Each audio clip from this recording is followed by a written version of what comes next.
So, the Sixers are at an interesting spot right now. They are currently on the verge of being swept by the Boston Celtics in the first round. Joel Embiid looks like he's given up on life, and they have a few terrible contracts that I actually laughed at when they signed them. You have Tobias Harris making $180 million, and you have Al Horford making $109 million. So there's that. But you also have the extensive injury problems that they've been having for the last few seasons. Mainly with Joel Embiid, but now with Ben Simmons. And so all of that, with the potential of head coach Brett Brown being fired this upcoming offseason, we could be looking at a major shift not only with that team, but with the league in general. And so today, we're going to be talking about some of the things that went wrong, and we're going to be discussing what could be next for the Sixers. But before we begin, if you're new here, I'm Double D. I'm a huge basketball fan and I make NBA videos here on YouTube. So if you're also an NBA fan, or just a basketball fan in general, feel free to hit the sub button, and click the bell to be notified when I upload more videos just like this one. Also, according to YouTube analytics, a good portion of you guys that watch my videos are still not subscribed, so I would really appreciate that. Alright, let's get into the video. You watch them. They couldn't get into, they were passing the ball, y'all, and literally nobody wanted to shoot.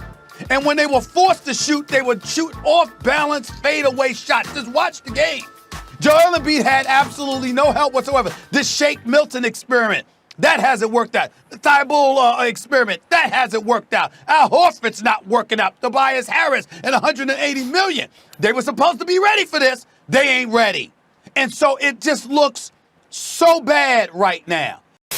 So the first thing to talk about is just the lack of chemistry the Sixers have been dealing with. A lot of this is mainly due to the fact that Simmons and Embiid are just injured so much. And since those are the two guys that are really holding the team together, it kinda makes sense. Joel Embiid has never had a season in the NBA where he played more than 64 games, and he misses an average of 27 games a year. But it is worth noting that he still plays great in almost every game he plays in. This season, he averaged 23 points, 11.6 rebounds, 3 assists, and 1.3 blocks, and he shot 47.7% from the field and 33.1% from 3. He's consistently been in the conversation for being the best center in the league when he's healthy, but that does not happen as often as you might hope. And even now, when he is healthy, he can't do anything. For multiple reasons, but let's start with Ben Simmons. He's almost certainly done for this season, because he had season-ending surgery on his knee, and unless the Sixers somehow make a miraculous never-before-seen comeback, this season is over. He still missed 16 games this season, but he's been more durable than Embiid throughout his career. This is his third season playing, and in his first 2 seasons he played 81 and 79 games. But this season he averaged 16.4 points, 7.8 rebounds, 8 assists, and actually led the league in steals at 2.1 a game. And he shot 58%. But he's been injured since April. Well, he had a back injury, and then came back just in time for the seeding games, but then suffered a knee injury just 3 games into the bubble, and had to get surgery. And so the Sixers are very much missing him right now. Mainly due to the fact that he was a pretty good defender for Jason Tatum and Jaylen Brown during the season. And plus, as good as Embiid is, Ben Simmons is ultimately the leader of this team. And plus the deflections that he gets probably would have helped the team to an extent, because the Celtics currently only have 23 total turnovers through the first 3 games of the series, which is 7.6 turnovers a game. That is half of their regular season average of 13.1. But the absence of Ben Simmons isn't the only thing that's hurting this team right now, because we are currently witnessing the equivalent of money being thrown into a fire pit with Al Horford and Tobias Harris. Because right now in this series, they are playing like absolute trash cans. For starters, neither of them have made a 3-pointer in this entire series. Tobias Harris is 0 for 10, and Al Horford is 0 for 3. Tobias is averaging 14.3 points, 11 rebounds, and 4.7 assists, which isn't bad, but he's shooting 33% from the field. He is 16 for 48 in the series. Al Horford is averaging 5.3 points and 6.3 rebounds. He's shooting 40%, and he's only taking 5 shots a game. And he's doing all of that in 31 minutes a game. That is not ideal. Those two, man. The Sixers are paying them $289 million combined over the next 5 years. That's... Sixers fans, I am so sorry. And this series is also interesting because it could mean the end of Brett Brown's time in Philadelphia, which a lot of people think he may have already lost his job. With everything that's happened, they may have reached their plateau in the Brett Brown era.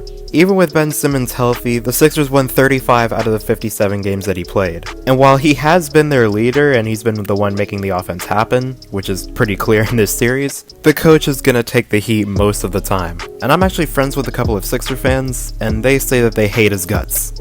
So maybe that feeling is mutual, but I don't watch all Sixers games, and so I'm not too sure of how many flaws he has or what they are.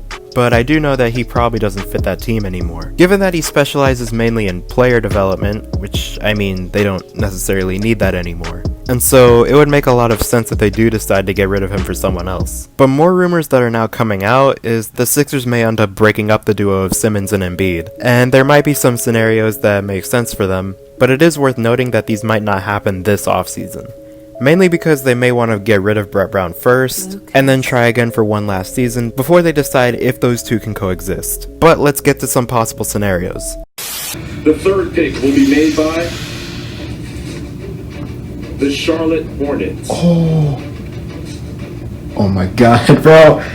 The second pick goes to the Oh! That means that the number one pick in the NBA draft. We still got two though, so that's good. So yes, the Golden State Warriors got the second pick, and the Knicks are, quick effing chat for Knicks fans, oh my god. But yes, the Warriors have the second pick, which means that they are about to be in nearly every trade talk in the next few months, and possibly all throughout the offseason. They have the potential to go after Giannis, which has been a rumor for a while now, but now people are starting to make the case that they might go after either Simmons or Embiid. Now, I don't support either of these, mainly because I don't think Ben Simmons will have the best fit, and plus he can't shoot, and Joel is always injured.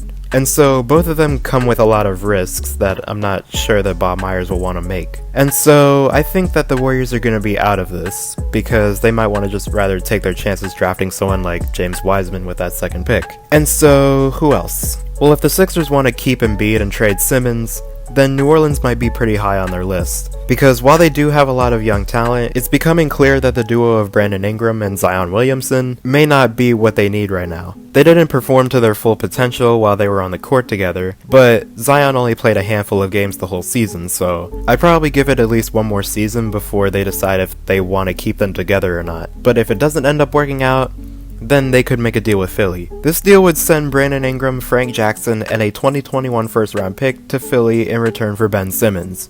Now it is interesting to think about what might happen to Lonzo Ball if this trade were to take place. I'd imagine that he would probably become the backup point guard. I mean, I wouldn't send Lonzo with Brandon Ingram because Philly is already going to be paying enough luxury tax as it is, and so they probably wouldn't want that. But Ben Simmons might end up being a decent fit for that team. Now again, he can't shoot.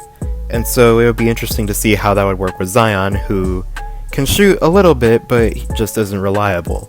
And so there's that. But there are just so many possible outcomes that I'm not even going to go through all of them. But that would probably be one of the more beneficial ones, because the Sixers would get much needed scoring, and someone other than Joel Embiid who can reliably create his own shot in Brandon Ingram. But I understand Joel Embiid's lengthy medical history, and so I can see why they might want to move him instead. If that is what they decide to do, I honestly have no idea who would want to make that deal. Mainly because of the injury problems that come with having him, I would say that New Orleans is yet again probably the best choice here, and it again involves moving Brandon Ingram. But again, I'm not sure if they would go through with that given his medical history.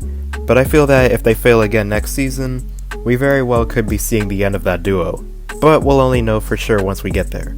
Let me know what you guys think the Sixers should do, because they're in a very interesting spot right now, so I'm curious. But with all that being said, I hope you guys enjoyed this video. Subscribe if you're new, hit the bell to be notified when I upload, comment down below what you want to see next, and as always, I'll see you guys in the next one.